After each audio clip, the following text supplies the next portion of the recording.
Hey everyone, quick walkie-talkie video here. So we've got going on the calendar, on the Torah calendar, and many of you wrote in and said Purim is the 24th, 5th, and 6th of March. And it is, and it's actually overlaps Passover on the Torah calendar. So on the 25th, we're having another blood moon. Yeah, another blood moon on Passover.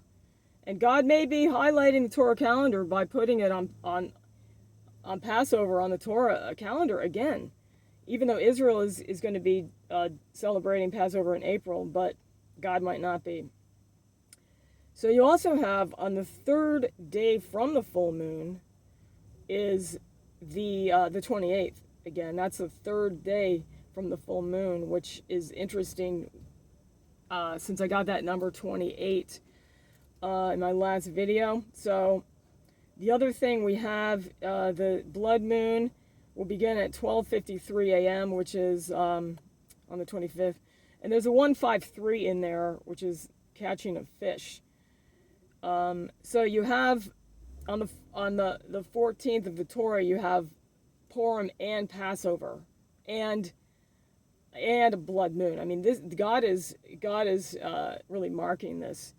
Then you've got the solar eclipse on the 8th that everyone's talking about. So the Bible says, the day of the Lord follows a blood moon and a solar eclipse, the day of the Lord.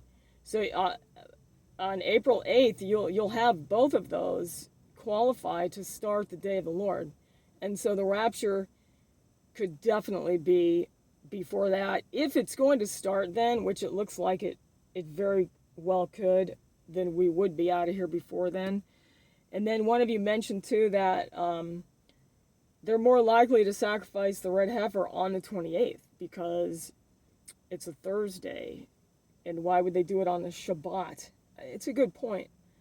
For a few who didn't understand, the sacrifice of the red heifer is a big deal because the third temple has to have this sacrifice before they can start their daily sacrifice, and the third temple is going to be rebuilt, and it's all about Jacob's trouble, the Daniel's 70th week, which is the very thing that we've been talking about for quite a while, that we should not be here for that. So the other thing on the 28th March is that it's a 117 on the Torah calendar, and if you reverse that, it's 7/11. Which is the flood, Genesis 7:11. That's when the flood hit. So 117's always been a big number for all of us. And then on the 21st on the Torah calendar, Israel crosses the Red Sea. That's April 1st. That's big because Israel crossing the Red Sea is a rapture type and shadow, as well as the number 21 is also big, and it's the first day of April. So April Fool's Day. Perhaps there's a pun with that.